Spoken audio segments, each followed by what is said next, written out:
Hi, and welcome everyone. It's Lavender Sky Panther. It's Tuesday, February 28th, 2023. And today we're going to do a reading that's all about the sun today. I was led to pull all of the sun cards, or at least the next card closest to it that I felt represented the sun, out and lay it out on the table. So yes, we are going to have some fun in the sun, bask in the sun, however you want to phrase it. But let's get into that great luminous energy. And if you'll notice, I finally have candles lit today, and all of my other readings, I just felt like they should remain off. But of course, now we're bringing in the sun. We need them on. And I'm looking at here, we've got the 3 tokens of the day, our seed packets. On the left, we have basil, in the middle, chamomile, and on the right, cilantro. Perhaps that means something to you. Maybe you should, but maybe you're toying with cooking something with cilantro. There's so many great recipes, especially in the Thai cooking tradition for that, and stir fries and such. In the middle, the chamomile, of course, there's some gorgeous herbal teas that do wonders with it when you look up the health properties of chamomile. And on the left with basil, there's I think also white basil or holy basil. They're all different types of basil. So you might want to look into that, see if any of those names pop out to you. Also, I know of people that like to do, it is spring after all, at least in the Northern Hemisphere. Again, happy spring to everyone in the Northern Hemisphere. Happy fall or autumn to everyone in the Southern Hemisphere.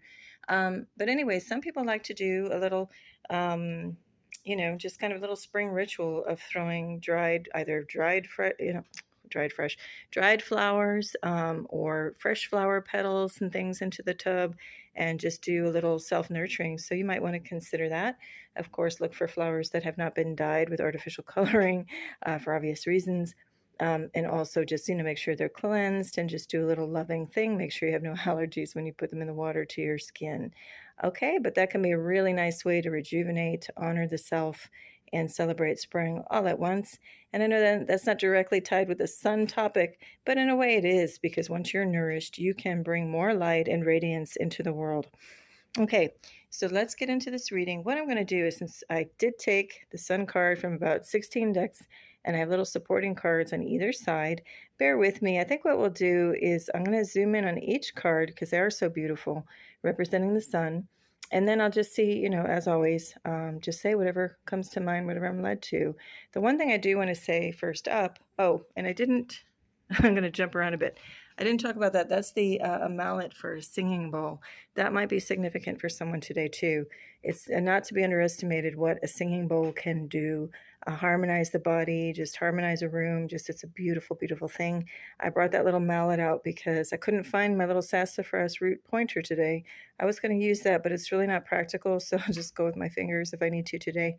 But anyway, back to the cards, and if I can remember and hang on to the thought that I had before. Anyway, we're going to go through and look at each card. I'll say whatever comes to mind, and I have some supporting cards on either side. So let's get into it. And I might also completely bypass or pass over some cards as well, and you just might be for you, might be a silent message for you to take in the imagery and see if anything popped out for you on that card. Also, most of these cards are going to be card number 19 if you're interested in numbers and numerology, as that represents the sun in the tarot deck. 1, 9, put together obviously is 10, and that can further be reduced down to a 1. So we've got, a 0 in there, number 10, when you add it together. 0 point of creation. We have 9 for completion and 1 for new beginning, if any of that means anything to you. We also have, I'm just going to keep this on a broader view so I can look not through the viewfinder at the numbers, and then I'll zoom in on the beautiful imagery on these cards. Let's see, a couple of the other cards have slightly different numbers. We have a 24 on the table, if that's significant to anyone. We have a 5, 23, which is a 5, or 13, which is a 4. We have 36, which is a 9. And we have a 59, which is 14, which is a 5. So those are just some other numbers. 32, another 5. Okay. All right. So let's get into this. And again, just thought it might be a little bit of fun, and just the sun obviously really wanted to shine through. Oh, and what I want to say overall, before I got distracted by the singing bowl mallet, is the overall message here is when you walk into a room, or you're about to walk into a room, more than likely your inner, shine is naturally going to shine out. That's your God spark, the spark of life within you, and your light. And it is what sets you apart. If you found this channel, I'm sure you walk into a room and people just kind of naturally uplift a bit. Even if you're down in the dumps, we just kind of have, I think, a default set to, well, even though you might not feel great on the outside, that inner spark cannot be, veiled or hidden or extinguished by anything. It's just still going to shine. So what's nice is, yeah, you have that automatically when you walk in a room. But also what's wonderful is when you start to consciously work with that. So what I mean is, say you're getting ready to walk into a store or walk into a certain place, before you even walk through that door, um, if you have it in your mind that I'm just going to light up this place, let's shine it out, let's put golden light through this whole building. You can be walking to a hospital and you can have the intent in your mind, you know what, I'm here to visit so and so, but let's just shine up, let's light this whole place up. Let's imagine that this beautiful divine white healing or golden light just bathes everyone when I walk through and just lights this whole place up in a beautiful way, a healing way, that everyone is actually even healed. And I've been having to do caregiving for a while now, and that's what I do every time I walk in the hospital. And I like to think that, hey, wow, we are each individual one of us extremely powerful in a beautiful way. And if we all did that with intention as we walked into different buildings, imagine we could really heal people so they don't have to go to such places. Not to put good good intentioned healthcare workers and everything out of practice, but they would just shift into other modes of practicing, so there's no harm in it. And then just absolutely only beauty and what we came here to do: help each other, heal each other, be there for each other in the ways that we are equipped, or in the ways that we will be activated to be equipped. That's a whole nother topic. Anyway, let's get into this before I totally get off track all over the place. But we've seen this card before recently, so of course the Sun. I will just read it again. Plans that work plans that work out perfectly. Amazing ideas that lead to rewards and commendations. Gratitude for the blessings of life. So look at this. I'm going to say it's a he. This is from the Fairy Tarot, and I will include these decks in the description box below. So I'm going to go ahead and post it first. So give me a little time. There'll be a lag time before I can get all of the description in there. But anyway, this fairy is tooting, a big horn, you could say, tooting his own horn. And the reason why I'm phrasing it that way, is that in the Sun card, well, in this deck and others, it's saying, toot your own horn. Don't be afraid to do that. Sometimes we do have to toot our own horn, and it's okay, because we're just so excited and caught up in the magic of the divine alignment when things kind of work out, that it is something worth celebrating. In our society, we're taught to, don't be big, play it small, hide your light. No, we are not broadcasting. We are shining out that light now. It is time, to know who you are and bring that to the table, bring that to the room wherever you are. No apologies. Just, shine, shine, shine. There's no wrong in that. And of course, in all of these cards, you're going to see coming up with the sun, we're going to have sunflowers.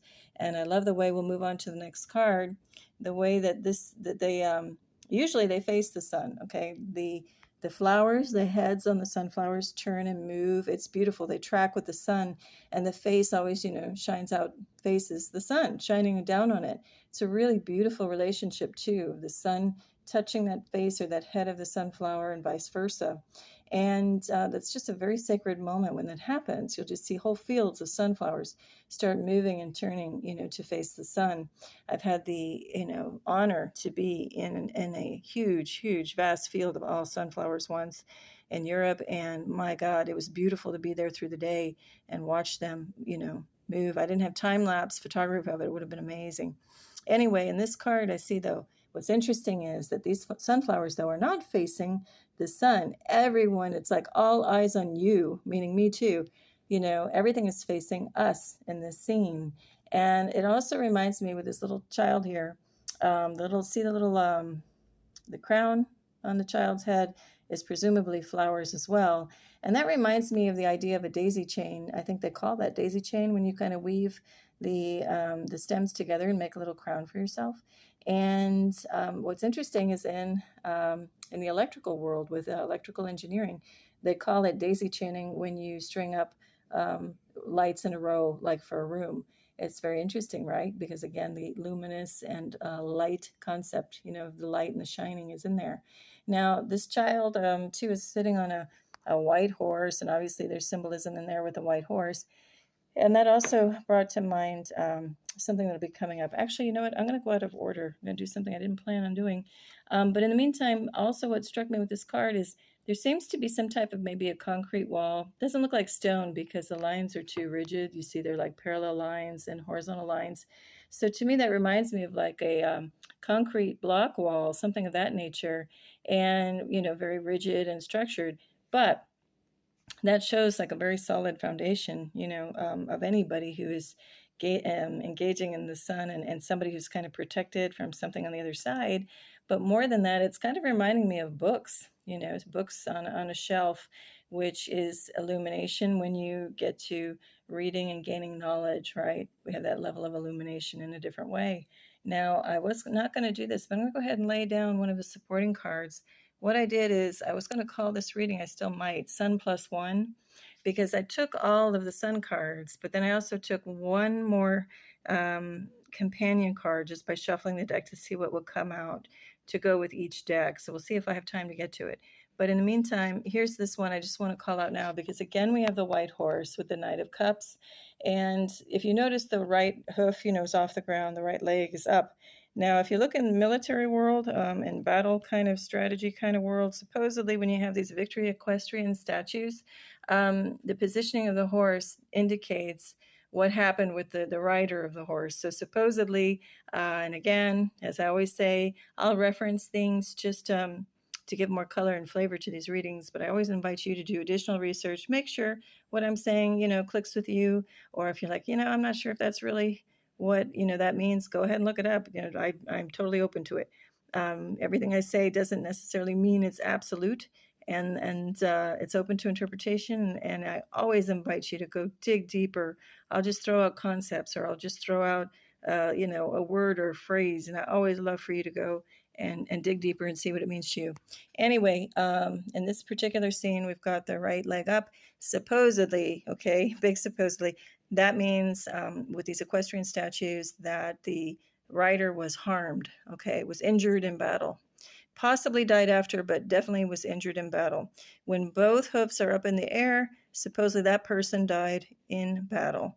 If all four are on the ground, supposedly its rider died outside of the battlefield. Okay, I don't know why I'm talking about battle, but we can equate that to, yes, these days, to shine your light out openly and owning who you are and not hiding it, not putting it in your own shadow, not concealing it, not veiling it on your own, owning it, being it, and bringing it wherever you go.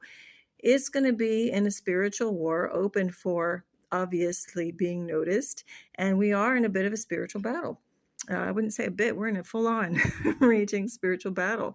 So the way that we fight, obviously, is not with a sword, not with fists, not with anything physical.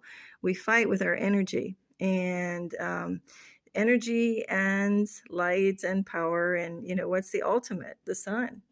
Throw light on any shadow, it's gone in a poof. That's what we're dealing with. And it becomes very easy and effortless when you're wielding the light. Now, we'll go to the next card. This is the Sun, and they have Archangel Uriel. Now, I know a lot of people have totally different opinions on this. I'm just stating my own. It doesn't mean it's right or wrong. There is no right or wrong, really, in this kind of a world. But the point is that it's my preference and my understanding. I am not one for the archangels. I'm just going to say, I know everyone loves, Michael for like the defender and the power and the, spiritual warrior. And then we've got Raphael for the healer and all of this. I just have never been able to get back behind that. So I just believe that yes, there are a lot of guardian angelics, some very strong beings in the light and the way to guide us and protect and heal in other ways. But I can't buy into a ranking and an ordering of it. I just can't. So if you do, great, power, keep moving on in your power and your light with that. For me, it's just an endless, infinite source. There are maybe some individualized characters out there and angelics, but it's such a collective, strong power. I just still can't see it that way. Maybe that will change over time. Who knows? But in the meantime, that's just me. And perhaps you click with that as well. Okay, so when I say that on top of the card, I'm not really going to elaborate on that for those reasons, but you might want to, search that further and see if that means anything to you. Now, what I like about this card is, let me see, I might have to undo. Yeah, hold on, I'm going to undo this little card over here. Okay, so what I like about this is the arms are wide open. It's like, yay, let's bring in the sun and play in the sun, right? And in this stance or pose, this being is just completely being the sun. Okay, this one's like, hey, let's bring it, let's play in it, yay. This one is, wow, I am it, and hello, can I help you? I'm just gliding into the space and basking in this golden sun, knowing I also am the sun. And I love that the wings in this case, opposed to the other one with the child with the outspread arms, these are like in a self-protective little like golden sphere. And what's interesting is it is said that we are light bodies capable of, at a certain point of our consciousness evolution and ascension, is that eventually you can become the light body, the Merkaba, there's all these different names for, turning into light itself and traveling as an orb. Supposedly, we as human beings do have that capability. We just don't remember how to do it, or we might have some kind of frequency interference that's kind of messing with it. I think we just haven't been completely activated yet to be able to do that. Now, personally, I don't really care about doing that right at this moment, but it's just fascinating to know we would have these capabilities, or that we do. All right, now I'm going to zoom back out. Of course, we've got the sunflowers again, and butterflies obviously, symbolize just the happiness and the unrestrictedness, the having gone through the transformation and a lot of tough work to be able to just fly. And of course, so heavy transformation symbolism there as well. Let's move on. Now we've got this beautiful interpretation. Sorry about any glare. You're going to see some of the light source above, but hey, we've got a light and sun theme, so bear with me. But here we've got a very peaceful sun and kind of a repose, just doing its thing, just closing and connecting and giving its goodness down to the earth. And we've got this little pair here. Whoops, hang on one second. Hang on. Okay. And they're looking back up adoringly at the sun as well. And there's a lot of other symbolism in here. I'm going to leave it to you to find out if there's anything that clicks in there for you. But what I found interesting with this card is the way that the rays of light are depicted. So obviously right around the face of the sun is a little more structured geometry. And then we go to little points around it. But what's interesting is that these look like drops. They actually look like water drops. So that I find interesting, because in the spiritual community, there's some great, of course, the tons of YouTube channels out there that are very helpful and inspirational if you are on a spiritual journey. And depending on where you are on that, some people are going to make more sense to you than others, obviously. I like channels like Lori Ladd, and also there's Carrie K, just a letter K at the end, because they really offer some interesting insights. One by Carrie K, for example, is she was talking about when you get to certain levels of your journey in the spiritual path, as you ascend higher and higher, there might be a time when you're walking around and all of a sudden you start to feel like a water droplet hit you. But then you look around, there's no rain, no sign of rain, no moisture in the air. So how is that possible? And it feels like water hitting you, and you look down and there's no trace of water on your skin. And that, she is just saying, is as you start ascending, you start to tap into other, I don't want to say realms or dimensions, but you start to feel stuff kind of like not on the other side. How would I want to phrase this? I'm not doing a great job at it, but go look at some of her work on YouTube. It's just that you start to you start to connect with other dimensions and things, and that's one sign of it. You start to feel water drops. Now, I did feel that the other day, a couple weeks ago, walking in a parking lot, and I'm like, am I imagining things? I feel like a water drop hit me, and it happened over the course of a few weeks. Here and there, just like one little water drop feeling. And so I was so happy to have found her channel, because otherwise you think you're going a little crazy. So some of this with the spiritual growth here. Sorry I spent so long on that card, but with the spiritual growth, we're going to be encountering not only like physical sensations we're not used to. You might notice a change in your diet when you eat. You just don't crave anything anymore. I hit that a while ago.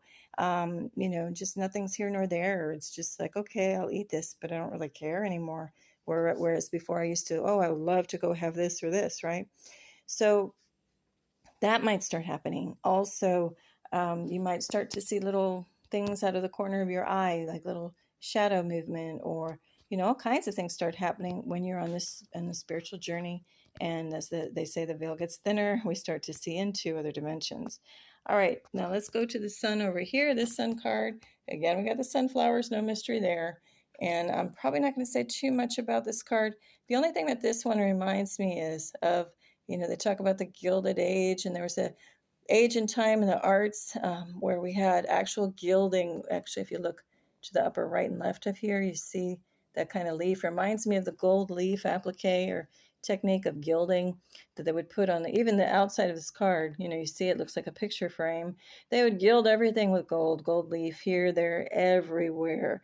And things would be, reflective. If you think about it, before electricity, or even with the advent of electricity in the beginning stages, you had gas lamps, you had candles, you had things that would reflect off of that gold. So that gold became very important.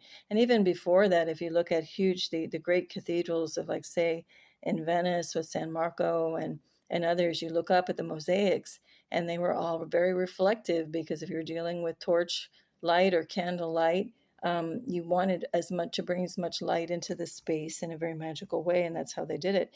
Anyway, with the little gold tiles and the mosaics, or with gold leaf on everything. And also, of course, it just accentuates the opulence and the note of gold and the meaning of gold. But we're not going to go into the meaning of gold with this, but that might be another topic somebody here wants to look at. Now, this is from the Dragon Path deck, and this is Illuminaire or Luminare. And this one, probably not going to say too much about it, other than what struck me on this card was, I know it could be an intimidating looking dragon, but in this case, I take it as all good. The thing with this one, though, is, well, and then we got the two columns. When you look at the esoterics, we could go on and what that could mean to certain individuals and certain groups in this country, maybe on the more darker side, but I'm not reading it like this. When I see the two columns, I'm seeing that as a way to form a portal. And the sun, is very heavily tied with portals when we get down to the Celtic culture. It might come up later in the reading, but obviously when you look at Stonehenge, there's the heel stone, which was from Helios, or the sun, and that one marked, with celestial positioning, the exact moment when the, sun comes up over on the top of that heel stone on the summer solstice. There's a whole relationship and alignment there. So I'm looking at these two columns just as kind of a portal, gateway to bringing the sun, or marking the sun. But what did strike me weird is that this being up here, I guess it's an angel, has like, 3 pairs of wings. It's pretty freaky. But anyway, doesn't matter. It just caught my attention. But what more caught my attention above this being is that we've got this huge white, it's either a star, a sun, a planet. And I love the ambiguity, when just from being on surface Earth, we're looking up. When you look at a bright object in the sky, especially at night, yeah, we don't know, is it just a quote unquote just a star? Is it a planet? Is it something else that's shining up there? So anyway, that's just a little food for thought of what that might mean to you as well. Could be a UFO, could be any number of things. All right, now we've got the Phoenix. And on this one, there's actually not too much I want to say, other than, maybe it's kind of trite, but this is all that's bringing to me right now is there anything wrong with showing up, and look what this Phoenix is doing to the darkness. It's lighting its own way. You don't even need a candle, a flashlight, or a torch. I guess you say in Europe, in what I'm trying to say, England or Australia, you call it a flashlight, a torch. But you don't need anything outside of yourself to light things up and to show your own way. So even like with a reading like this, we look to these readings for guidance. We go to our spiritual mentors or maybe friends that have a little more maybe wisdom than we do at times.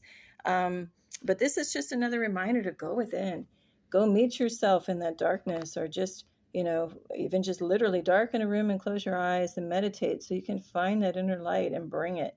And, there are times where we got to go to the outside to bring it. But this is a reminder that you are it, so you really don't have to go out anywhere of yourself for knowledge or anything else unless you just want to.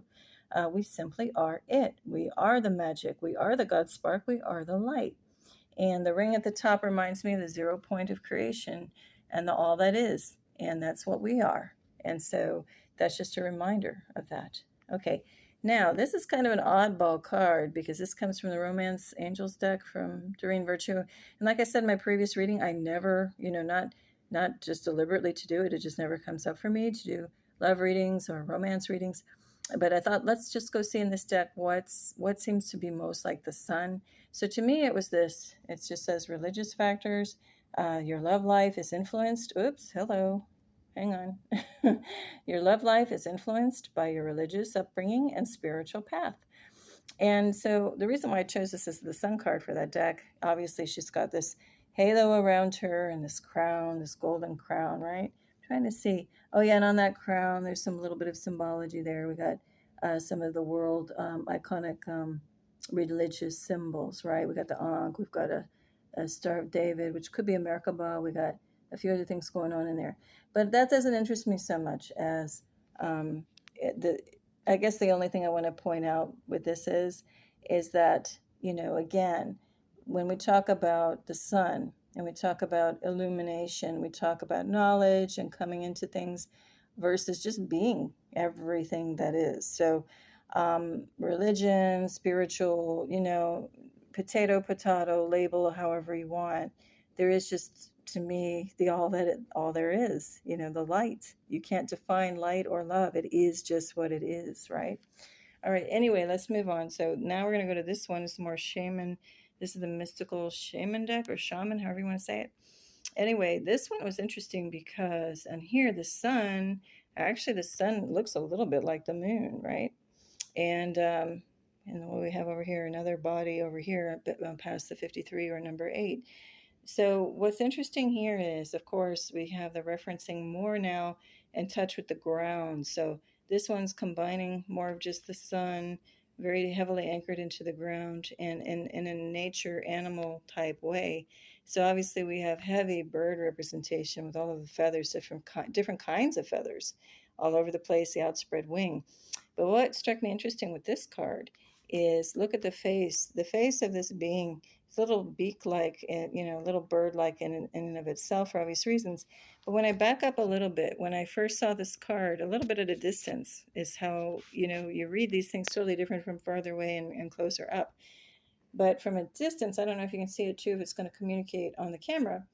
But what I saw was, see on this side, we've got, that looks like a horn to me, like a bull. And on the other side, it looks like an ear, more like a cat or a bear.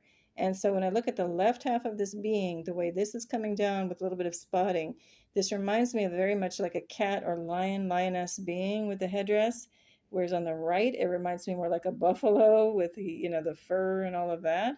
And then you can also have, of course, the obvious bird, connotation. And then it also even reminded me in I guess this is Sumerian, Babylonian times, where you had this weird, no, I don't want to say weird, but this bull with wings, and then it kind of has that flavor in it too. I don't know why I'm going all over the place with that, but that's just where that card is taking me. But what's interesting is that, wow, they have this sun here is just like an orb. It has no radiant shine to it. And I guess I could just say that, yeah, there'll be some days where we're maybe more caught up in the earth and the 3D world and the mundane and the, go and work 9 to 5. And, hopefully no one is in that situation anymore unless you just love it. Hopefully at this point you're making your own hours or doing something that really doesn't, have something tied with the clock per se and quote unquote deadlines. I, excuse me, really can't stand that term deadline. Why isn't it just, a time to get something done? Again, this death sun cult stuff that controls the planet at the moment in the areas that supposedly count. Hold on one second. It's kind of, you look at the Vatican with the obelisk in the center. It's all about sun cult, death cult, and all of that.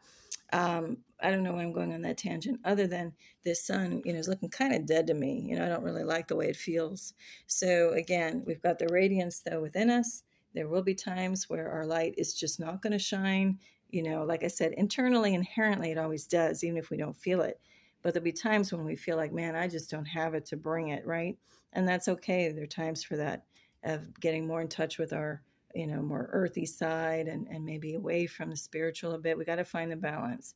So anyway, now we're going to move to the Phoenix transmutation. I'm not really going to touch on too much on this one. What do we have? A 29, which is an 11 or a 2. Only thing I want to say about this is that all of us go through the trials by fire, as they say, right? And it's through the fire that we get forged into our strongest, most resolute, strong, just what do I want to say? Unchippable strength, really. Because we've gone through that fire, we know that, hey, nothing's going to make me go back to, the way I was before. And that's okay, because I'm a better version of me having gone through it. All right, now this is Sunstone, and I'm just going to read this. It's the take pleasure in the things you do. Great reminder. I'm not really going to go further on that one.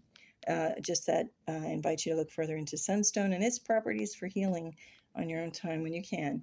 Then we've got the Starfish Spirit, open to infinite possibility. And within that, we've got kind of a sort of a mandala. And we've got what number? That's the 59, which was the 14, which is a 5. If that means anything to you. I'm not really going to move any further in that. I'm not really getting much about our lovely starfish. I mean, obviously there are many kinds, many colors. They have this like cilia, or I don't know what you want to call it, this little feathering around. They have the little, I think, suction cups as well, certain types. And they just kind of move, they just inch along very slowly, incrementally along the seafloor. They're fascinating in and of themselves. I talked about it on the last reading I did. Me personally, I cannot stand, other than in nature, I love starfish. But in general, as a symbol, I cannot stand the 5 points on a star. I don't know why, they just rub me the wrong way. I prefer more points, I guess, to make it look more like natural than what is in the actual sky. But I invite you once again, and it's coming up again for me now, to go ahead and go look up on your own all different kinds of stars, the points, and what they mean, and the symbolisms, and see which one resonates the best with you. Okay, now we're going to come over here. And the closest thing I could find in the Hidden Worlds deck to the sun was this one, 36 Temple of Dreams, Sacred Dreams, Prophecies, Dream Journeys. And that's for the obvious reason that, that's the sun there in the middle, or at least it could be moonlighting. Well, no, I think it's the sun because we have the moon up above. Like a little crescent, if I can do this, there we go, the crescent above, the sun down here in the middle of the temple. And we've got a person at each side. So they're just really harnessing the energy of that light. It's a very beautiful, dreamy feel to this card. We've got the hammock, the canoe, and the pillows down here, all opportunities just to lounge and get in touch with the dream state. Now, again, we've got like a little portal of senses over here on this side of the card with a light orb above. Again, that kind of reminds me of the imagery I was talking about with Stonehenge, the heel stone. If that arc were the top of the stone, and this orb were like the sun coming down in alignment with the top of that stone. Then over here, we've got a little table. We've got, looks like cards and books. Books below it. And it's just interesting because, yes, we are just the sun. If you imagine that light there in the temple is in the center of your chest, the heart chakra, that is us. That's the Godspark. It's always shining. Day or night, it's shining inside of us. There's no turning it on or off or coming on and off at certain times. Pardon the little fuzz outs at times here. But what's interesting is that, with the dream state, we can get there anytime as well in our dreams. And also, I like if I get my little pointer, where are we going? There we go. The books and the cards are also as little divination tools, a way to access that light whenever we wish in a different way. All right, now we're going to move on to Crystal Grid Oracle, I think it is. And again, I'll put this in the description box below. This is a really beautiful card. This one just says on the left, fun, number 13, which could be a number 4. And where is the stone? Hang on, I think it's orange calcite. Yes. So that's just showing a grid alignment of orange calcite. So that might mean something to you. I'm not really going to elaborate on this one. I'm not feeling it. But then I also picked inspiration because it was a toss-up for me, which one really symbolized sun the best. Actually, I'm going to come out here. So see which one you think symbolizes the sun the best, or which one clicks with you more, right? This one, we have inspiration. Hang on once again. It's chrysanthemum stone, okay, number 23, number 5. And this one is actually a beautiful stone if you've seen it. The chrysanthemum pattern there on that stone is really beautiful. So anyway, I'm going to leave these two to you as a fun little exercise for your own interpretation. See which one really clicks with you. I like that, we've got the white background where the gold or the yellow really pops out on that one. Whereas this one is, the yellow background with the white, the crystalline stuff popping out more. Okay, then we're coming to the Gatekeeper, number 32. This is the Celtic Spirit deck. And actually, this is done by the same author as this Crystal Grid deck, okay? This one is 32, number 5. Gatekeeper is saying, Gatekeeper, power, abundance.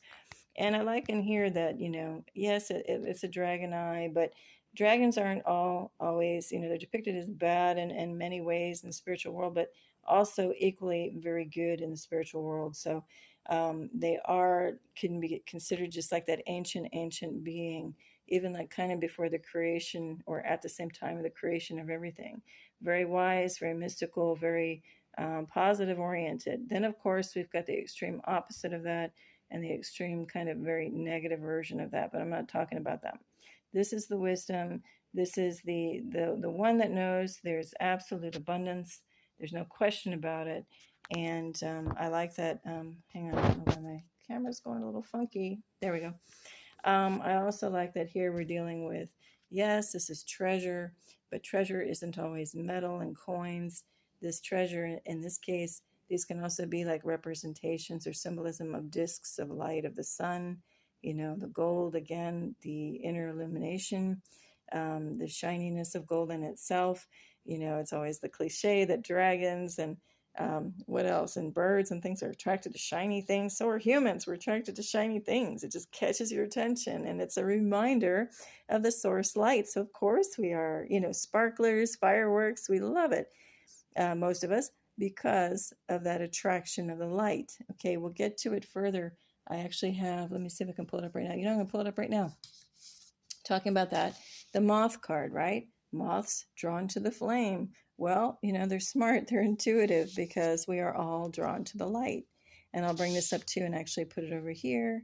That, we have the starfish repeated, just done in a different way, but beautiful structure on that starfish. Okay, so that's just a covering of, the initial cards. So I think what we'll do in the spirit of light, energy, electricity, a good kind of electricity, not the our artificial harnessed kind of the free form, running, raging electricity. What I'm going to do is go ahead and pair the Sun +1, the little card, the extra cards drawn with each deck, and just run through it real quick though, okay? So we're going to go up to the top left, and here's the partner card for it, 7 of Summer. And this I'm just going to hold up and see whatever comes out to you, maybe for your interpretation. And I'll just hit maybe one little meaning on it. But here it's no more procrastinating. Your power comes from making a decision. Confusion that arises from over-analyzing the options. And yes, oh, look down here. That reminds me of the chamomile that we have over here, the seeds. Re-emphasizing that little message. But yeah, sometimes we make it more complicated, obviously, in ourselves than that needs to be. And that's usually when we're looping in our minds over something. We need to get out of the mind and back into the heart to seek that clarity and get that clarity. And I like in this one that even though the spectrum or the rainbow is comprised of many different frequencies, many different colors, each with their own frequency, many more than we can see with the naked eye as a human being right now. There's so many more colors than just even in the rainbow. So what I like though here is there's total clarity of vision. So there are multiple colors comprising this. However, it's a single vision, a single beam out. So the clarity and focus can be had even though it's comprised of all these different things. And it's just a reminder to maybe back up a bit, close the eyes, get back in touch with the self, ground yourself into the actual physical earth, do earthing, take off your shoes, go, get your feet on sand, on clay, on grass, anything natural, and just, stand there a moment and connect in with Gaia, the earth, Pachamama, what do you want to call it? Mother Earth, the Mother Spirit, and just ground in and let that energy give back up through your feet, through your spine, through your spleen, whatever, all the way up your spinal column, all the way through your body to re-energize and reinvigorate you and reconnect and ground you so that you can capture this more focused vision. Okay, then it comes much more naturally. All right, so I'm going to put that away. That's enough on that card. Then we'll go to the Lovers. Okay, we already talked about the Knight of Cups. Then we've got the Lovers. I'm not going to say too much about this one. I'll just read this though. Intimate relationships, carefully weigh your decisions. Good health. And again, when they talk about carefully weigh your decisions, again, I would get out of the head, and just back into the heart. See, their eyes are closed, just feel into it. But as connected with infinite, sorry about the fuzziness, the halo on top just kind of reminds me of the all there is in the infinite, and just drawing in, when you're connecting, make sure you know what you're connecting to, make sure it is the purity of, the source light, and no false angels, nobody coming in and interpreting something for you. Even though I'm reading through some of this, always tap into your own tuition on these things. And when I go over the cards, you may have a totally different impression, which is great. Okay, let me find, here's the companion card for the next one. 10 of Cups, obviously total abundance here and good things. Joyfulness, okay. I like how on this one, this is from the Nordic Magical deck, or Magical Nordic, I always forget. We've got the symbol of the wheel, the rune, the whole world of the runes, and that whole fascinating history and culture there. We've got all of these cups or chalices, and I love how that wheel on the inside, is reminiscent of the radiance of the sun as well. That's all I'm going to say about that one for now. Okay.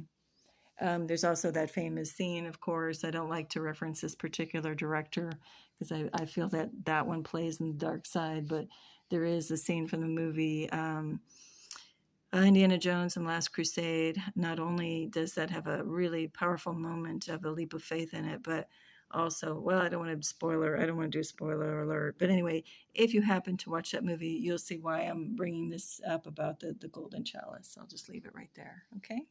Now I'm just trying to search out which is the companion for this other card here. Hold on. I might have to skip around if I can't find it. Oh, here we go. This is the Good Tarot deck. So with this one, we'll put the, what is this? A 3? 3 of air, I believe. Yeah. Okay. Now this is a beautiful card, and I'm not going to say too much other than she looks in a little bit of her own world. We had a similar thing last time too. But she kind of also doesn't have a care in the world, and she doesn't have to worry about it because things are taken care of for her when she cannot do it consciously herself. We've got these little birds are actually helping her with her wings. She has like no power even to do that, but she's always supported, always backed up. Okay. And that's also the power, of the sun, is when we have absolute knowing. Even we know we can go down into the dumps a bit, but know that deep down there's something faith-based behind it, and a bigger picture, and something bigger that can help us out. And she even has this glow. She's not shining it out from the chest, where the normal heart chakra and radiance is. So I don't know why we're having a problem here with the focus. She's even kind of covering and protecting her heart center, and she doesn't want to shine the light out.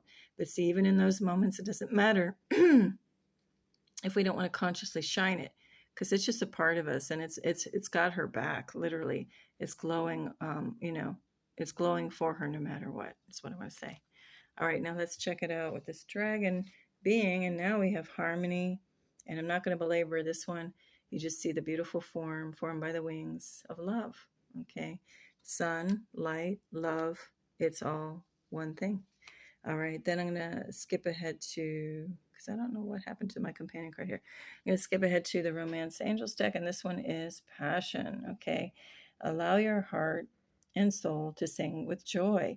Now, my last reading, I did talk, literally, it was called Heart and Soul, and I even was moved to sing, which I don't normally do. And so I just find it funny that that theme is coming up again.